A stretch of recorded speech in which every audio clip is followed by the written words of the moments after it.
Hi, my name is Taylor Stobie, and today I'm going to be talking about how American popular music has been misappropriated by American Indian culture through what we call a term called singing red-faced. Singing red-faced is kind of an umbrella term that encapsulates all of these different terms that I'm going to go ahead and describe to make it easier to understand what it is to be singing red-faced, and I'm going to use examples through American music, popular American music, to showcase them. Singing red-faced involves about 6 different characteristics that all of influence this misappropriation. The first is going to be racial antipathy. Second is idealized sympathy. Third is cultural misappropriation. Fourth is a cultural confusion. We have a black ministry and plain Indian. All 6 of these contribute to a better helping understanding in what really has made the American Indian culture have the perspective that it has today. The term singing red-faced is used to describe when someone of a non-native descent is trying to portray or make a mockery of American Indian culture or traditions. This is also for this particular topic, it's just talking about that happening through musical performance. There's a similar term that is in reference to that called black-faced, and it is to describe when a non-African American is looking and acting like an African American. In today's society, that just seems so outlandish, and the fact that it was even used as a joke and even used to even be funny is the point of this assignment. Now we're talking about Native Americans instead of African Americans, but still, all minorities other than the white have suffered discrimination, and I would say that Native Americans have suffered. You said in your book that they were lower than Asians and African Americans because Asians and African Americans held more value. Through minstrelsy, it's the act of a performance, like I mentioned earlier, that was for comedic relief. It involved no script. It was really pertained to the audience's reactions. All it was doing was creating false stereotypes, false information, false representation that continues to be impactful today and continues to be the problem. The second characteristic is racial antipathy. Racial antipathy describes a distaste for an individual towards another person of a specific race that has evolved from racial stereotypes that has been passed down, and those evolve in the public eye. An example of this in the text was the term Indian giver. Lewis and Clark, through the expeditions and trade, came through and was given a trade by the Indians, which they said it was a gift. So the gift does not require anything in return, as someone gives you a gift, it's an act of kindness. And then it was a trade, and the Indians did expect something in return. So the so clever Lewis and Clark came up with the clever term of an Indian giver. It's really hard in today's society because that term has lost a lot of its impact in that sense, but that's just because it's gotten lost in so much translation, and we have become unaware of the origin of the word. I think that if that was different, that a lot of people would maybe change how and if and when they said that, and really think about how it can affect and still affects people. There's an example of a movie from 2009, that show called Psych, and how he said that and he got such a fast whip reaction from these people because they're obviously still offended.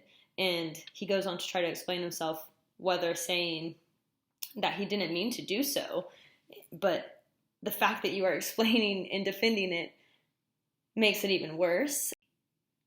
The next characteristic that I'm going to discuss is idealized sympathy. I'm going to show this example through a song from Marvin Rainwater. He was a native himself, but he was kind of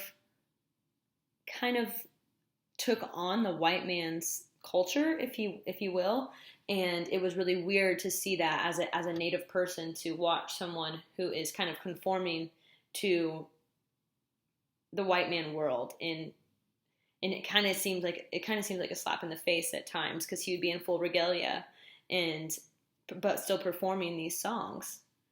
He did a song called "The Pale-Faced Indian," and then it was covered by an American pop artist, Don Fargon, and he changed the name. He changed it to Indian Reservation, and he also changed some of the words to try to be sympathetic in the sense, or he thought he was being sympathetic. So this is the example for the idealized sympathy, because even though that he did that and he changed some of these negative connotation words to, he changed the entire meaning of the song. And by doing so, you take out the tradition and the meaning, and in Native American culture is important in everything, in the sense when it comes to music and dance. So by doing that, while he was trying to be sympathetic, you still didn't help the situation at all. And then on top of it, his song is the one that got popular. So therefore, this message of this song that was created by a native, that if that song got popular, could have reached more of a native audience or demographic, instead just got popularized and then went uphill for the white culture to idolize and to sing and to share, and perpetuate this negative feedback loop that I'll keep referencing to. The next characteristics I'm going to discuss is called cultural misappropriation. This is known when an individual from one culture tries to embody another person's culture, and if they use a sentimental or symbolic object, they use that for financial benefit. So an example of this is from FSU. They have a thing called the tomahawk chop, because their mascot are their Seminoles, and it is strictly for showing pride and support for your team and used in a stadium setting. But at the same time, it's extremely disrespectful to the culture, and not only that, they are making money off of these souvenirs and the tomahawk souvenir. That this is from the American Indian culture, and the white culture is profiting off that and giving, and they see nothing for it. Next is cultural confusion. This is my favorite one to discuss, because initially this was one of my thoughts, not necessarily personally, but just how on a macro level, how we could infuse change, or at least try. What's going to happen? So this cultural confusion is like, say my grandparents are extremely open-minded, welcoming people, and we've just always been taught, to judge, you judge by someone's character and insides, never by the out. And you would think that is to most people, or at least my friends, that's pretty much a given, but it's not. And it's not my parents' fault, and it's not my grandparents' fault that what they were taught was false information, and that's what they keep teaching. It's just a perpetual cycle of this negative feedback that just keeps feeding in. Another thing with cultural confusion is you want a person to blame, and it's hard to put what generation is at fault. If anything, it's to blame. It's the first people that came over here. So thanks Lewis and Clark, or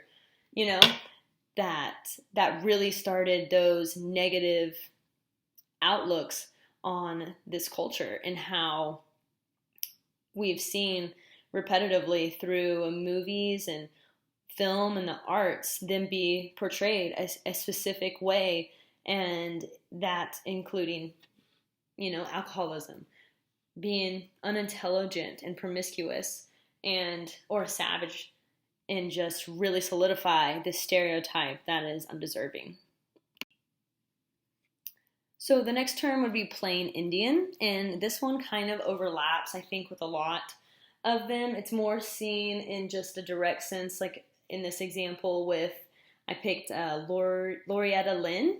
She did a song called Your Swan is on the Warpath, and when I first looked up the video, looks like a 70s, 1970s. She's got the beehive with all white bandmates, and this is about American Indians, and it is poking fun. It uses the slur of squaw, which is completely offensive. The whole song is about a man being intoxicated and can't perform at one point. When I see her lyrics and read the lyrics, it really put it into context of when you look at her album art. She was wearing a beaded and fringe leather suede dress with braids and a headband and jewelry, and looking in a very natural nature type setting and super tan. I mean, she looked like an American Indian. And, that is playing Indian. That is being something that you're not, and emulating a culture that you are not. All in all, change is scary. No one likes it. I'm not necessarily opposed to it, but I'd say the majority of the population does not like it. If we want to change this matter, and if we want to really allow this culture to become, let this culture get the equality that they have deserved a long time ago, we're going to have to be active and stay aware. And it's going to take me teaching my children the origin of these things, and spreading the word of the origin of these things, and how just because what we were taught doesn't necessarily mean it was right, and that we need to be okay with formulating a new opinion, a new outlook, and a new perspective on really trying to give the respect that is needed. I just wanted to thank you for listening, and I loved this class. I talk about it all the time, and I really do feel passionate about what I said about being the active change. Being the active change to help reduce the cycle of this negative feedback, because it really does upset me that we did this to people. And maybe it's the fact that I was unaware, but this has really changed my outlook and really has made me sit and think a lot about what I deserve, truly. And while it has made me very grateful and very humble, all I can think about is sharing these stories and sharing these points of view. We can't change the past. It's never going to happen. But all we can do is make these little, small changes, even if it's in dialogue, if it's in vocabulary, if it's what we find funny anymore. It's not funny to say Indian giver. Music and the arts and film reach such a broad demographic that if those things could have changed in the past, if we could have changed those ways those songs were delivered, I think it would have truly had an impact on how and where we are today.